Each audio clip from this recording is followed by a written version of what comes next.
Welcome ladies and gentlemen to Warwick Science's Film Practicals, and this one is on series and parallel circuits. Now basically we connect all components up in two ways, either by a series circuit or either by a parallel circuit. Now when we talk about a series circuit, it really doesn't matter what the components are, but with a series circuit, and this one uses lamps, essentially you connect it up like a chain, so you have the electricity will simply travel through all of the wires and all of the components and then back to the battery. So it's just one track that the electricity can flow through. With a parallel circuit though, that's slightly different, and with a parallel circuit there's multiple ways the electricity can travel. So as it comes in here, it'll go along this line, and it's now got two choices. It can go up through the lamp or continue on. So you can see that these ones tend to be connected what we call side by side. And they're slightly different, and they have slightly different characteristics. Let's look at the lamp in series first. Now this activity corresponds to activity number 18 in your book, looking at series and parallel circuits. So let's join it up there. We won't use a switch, we'll go straight from the battery, and then we connect it up like so. So there's basically the way that a series circuit is connected. Electricity can only flow through one path, so it flows through all of the components. Now it's a bit hard for you to see there, but this one here is slightly brighter than this one, which is slightly brighter than this one, and again pretty hard to tell because of the reflection. And that's one feature. As the electricity gets used up here, less of it travels through to the next component, so it goes a little bit dimmer. And of course, if I take out one, then the whole circuit stops because we have effectively broken the circuit. And it doesn't really matter which one we take out. Okay, we took out 3 before, let's take out 1, we end up with the very same effect. And obviously reasonably dim there. Now in terms of a parallel circuit, okay, again we connect up pretty much the same way. One on there and one on there, and straight away you'll notice it is a lot brighter, and they're all about the same brightness. Okay, and again that's because the electricity is splitting up and going through each of them. Now the feature of course is that they're brighter, and they all are about the same brightness, but if I take one out, the rest still work. And this is the way that your house is connected, because that way if you blow one globe in your bedroom, the rest of your globes still work. So again I take out the second one there, and as you can see it still lights up. Now that's the features of series and parallel circuits.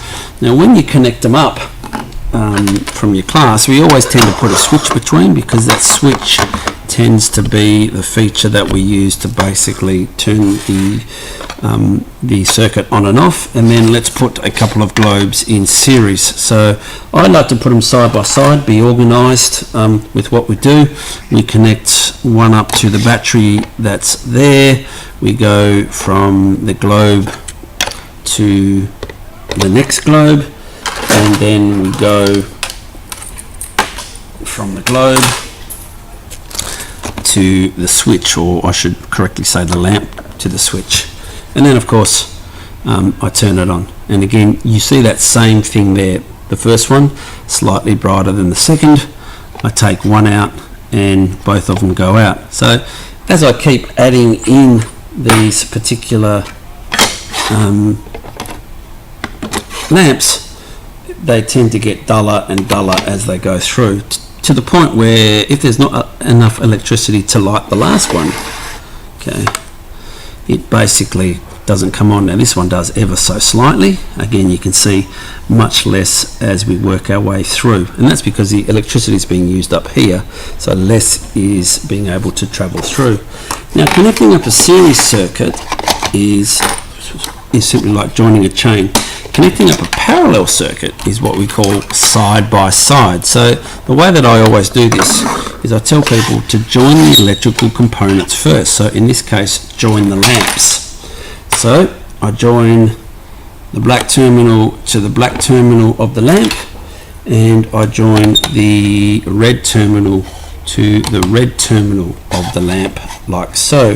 Now what I can do also is I can add another one in there. Just let me find another one of these. and it doesn't really matter what color it is. So again, I can go from there to there, so clipping it on, and then I can go from here to there. Now those are all connected up side by side, so what we then do is we then put power going into the first of the appliances, in this case into the first of the globes, so that way the power flows through the switch and then goes through the globe. So let's basically have a bit of a look there. Now you'll notice one interesting thing, and I think it's got something to do with a wire, this particular wire. There we go. So now we've got all three. They're around about the same amount of light being produced, so same amount of electricity being run through. And when I take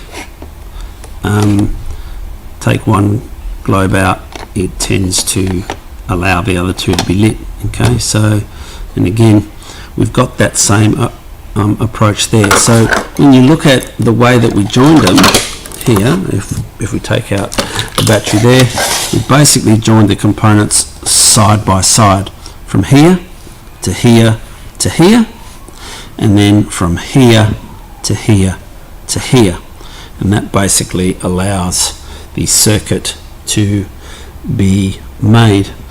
Now obviously in your book and for this unit, you need to be able to connect components in series. You need to be able to connect components in parallel. So based on what I've done with this particular practical here, if you have a look at the questions in the book, and then that'll help you to hopefully answer the particular questions.